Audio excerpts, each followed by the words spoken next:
Thank you for joining me for the last series. We are busy with episode number 12, the last in a series of the Magnificent Dozen. We call it the Magnificent Dozen of the ADHD. We need to look at it positive. We say this is the beautiful dozen. ADHD, it's a magnificent because we love people, we love everyone. ADHD, autism, disabilities, leukemia. We look at people with compassion and kindness and the parents. Let's remove the stigma. So in today's session is basically just a summary or a recap of the previous 11 episodes and to focus on the please remember October is the ADHD Awareness Month. So now that we are focusing on the ADHD Awareness Month, let's just recap what we did in the past few videos and let's just come to a summary so we can concise. So I'll just repeat some of the main concepts so we can just gel within us. So this will be basically a precise summary of what we have done thus far. Sorry, short in brief.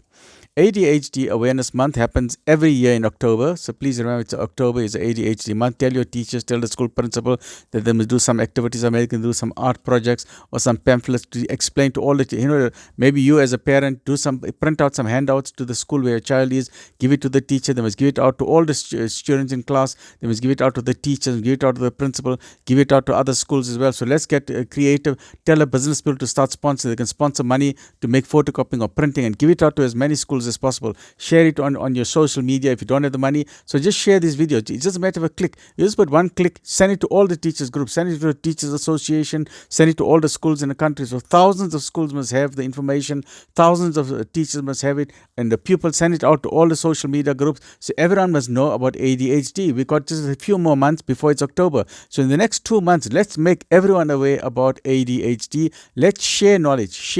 Let's share knowledge and let's remove the darkness and let's put it in with light. And the reason why we are doing it, let's remove the stigma. And the only way to remove the stigma is to share knowledge and to replace darkness with light. So let's remove the stigma with ADHD and please help me remove. So the only way you can help me is to share knowledge. Let's share these videos, share it with everybody, everybody, whether they got ADHD, every human being must know what is ADHD as far as my opinion is concerned. So please let's share knowledge. So ADHD Awareness Month happens annually every year in October, and the aim of this awareness month is to educate people on the issues and obstacles with people with ADHD, not only the patients but also more importantly the parents and the caregivers. Because this awareness month welcomes information and open discussion, let's have a quick summary of this. So what is ADHD? Let's revise ourselves. What is ADHD? Attention deficit hyperactivity. Attention deficit, low attention. There's a shortage. Deficit means there's a shortage of attention. Attention deficit, hyperactivity, high activity. So on one hand there's deficit, so it's like a seesaw going up and down, up and down, up and down. Low attention, high activity. Simple terms.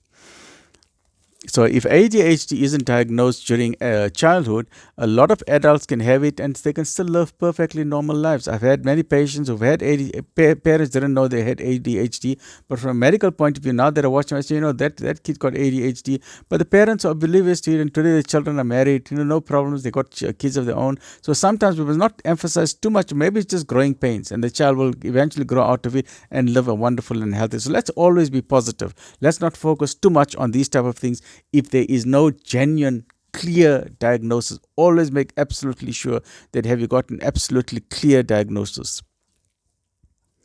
So people with this condition can focus on certain subjects that inspire them, and they can be extremely creative individuals. Let's be positive. They can be very, very creative individuals.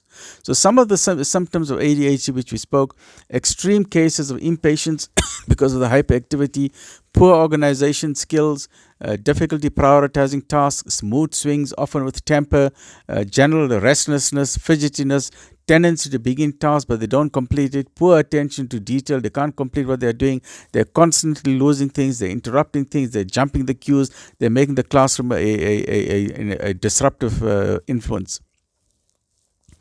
So how do you treat it? In the case of treating adults, it's a different way to do it, but with children, start off always with behavioral changes because it's got to do with the executive function. It's a brain developmental disorder. The executive function, that means a normal child will be able to know what's right, what's wrong, what others, depending on what, they will watch the adults. Okay, if the adult is doing this, I will do that. But a child who doesn't have development of the frontal lobe, that child will not know what to do, will do something totally opposite and will wonder what's going on with the child. So because there's problems here, we need to set certain clear guidelines, have a checklist, put a checklist on the fridge, explain to the child, do this, don't do this, have clear boundaries, say wake up this time, do homework this time, watch TV this time, you sleep this time, have a routine and practice with the child. If the child gets disruptive, we say, okay, time out and let's take a break for a few minutes. Main thing is there's a teamwork between the mother, the father, the child, the grandparents, and the teacher. Teacher is very important, and the doctor or the caregiver or the expert in the expert in ADHD. All those parents must keep journals of what is going on with their children. Please keep a journal. Bring it to you with the doctor's office so the doctor can see what treatment to do. And the best treatment you start with is behavior modification. Don't start with tablets. Please do not start with medication unless the psychiatrist or the doctor or the pediatrician says, okay, this is a serious case and the child needs medication. But some people are very quick to just put a child on Ritalin, on some of these stimulant drugs, amphetamines. Please avoid that as far as possible. Only use it as a last case scenario if the child is very disruptive. Okay, but first thing, ask yourself, have you done enough insofar as behavior modification is concerned? And please involve the teachers. Many teachers are uneducated about ADHD. I don't mean uneducated. They are super skilled as far as their teaching is concerned, but many of them are not aware of the medical condition with regard to ADHD. So that's the reason for the October Awareness Month, to educate everyone, teachers and non-teachers, doctors and non-doctors, about what is ADHD and how we can help. And the best way to do it is to raise awareness about it. And the best way is what I said, use October as an ADHD Awareness Month. And please remember that the whole thing about ADHD is just that we must remove the main focus of the October awareness is to remove the stigma around it. Okay? Don't just assume that, okay, that kid, there's something wrong mentally with him. They say cop is nie reg. Let's not do that. Let's not do.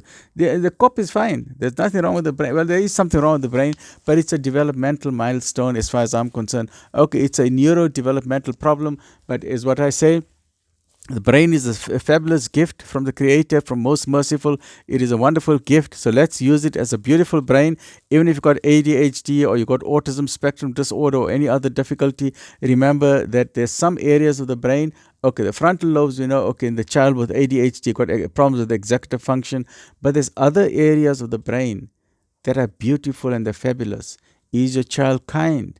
Has your child got a heart of gold? Is your child very helpful? Teach your child. Maybe the child got cooking skills, or child likes to do artwork, or your child is a good painter. Even if your child is not good in mathematics or science, your child may be coming out last in school. But don't use that don't say that your child is stupid, because a typical school, especially the schools in South Africa, the provincial schools, they don't give you a lot of choices. I mean, there's English, Afrikaans, maths, biology, and you either know it or you don't know it. But very few schools will tell you piano lessons or ballet or artwork or creativity or embroidery or construction work. Maybe your child is a fabulous tiler. He can go to the Turkish mosque and do fabulous tile work. Or maybe your child can do a fabulous calligraphy. So we need to understand that let's not hamper the abilities of a child. Yes, the child has got ADHD. Let's remove the stigma around that. But let's remember that the brain is indeed a marvelous and a wonderful organ. And it's a teamwork between mother, father, the grandparents, the caregiver, the school teacher, and the doctors to say, how can we help this child?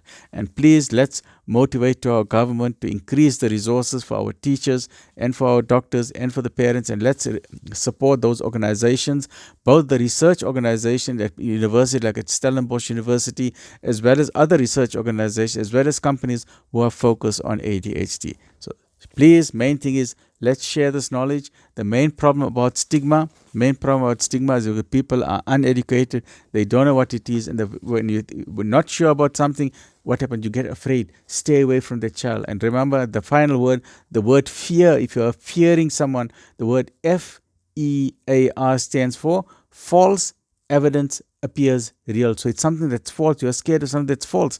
The only way to remove your fear is by knowledge. So please share with me your thoughts.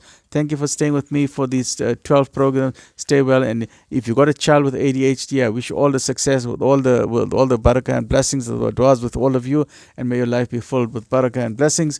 And final thoughts: help me make the world a better place. The only reason why I'm sharing knowledge, before I leave this world, before I die, I just want to share my knowledge. Whatever knowledge, I've got a lot of knowledge in my brain. My brain is now full of knowledge, and I just want to share whatever knowledge I got. Fi sabilillah. So please help me share knowledge. So the way you can help me the way you can motivate, because it's very difficult being alone in my room 20 hours a day in quarantine. I want you to motivate me. The only way you can motivate me, share this knowledge. Please share it with other people so we can remove the darkness. So please remember, life is difficult. Each and every person got a different challenge in life, but be mentally strong. Always be mentally strong as parents, caregivers, or if you're studying for a career or opening a business, always be mentally strong. No matter what difficulty you're going through, don't quit. Remember, there's always a light at the end of the tunnel.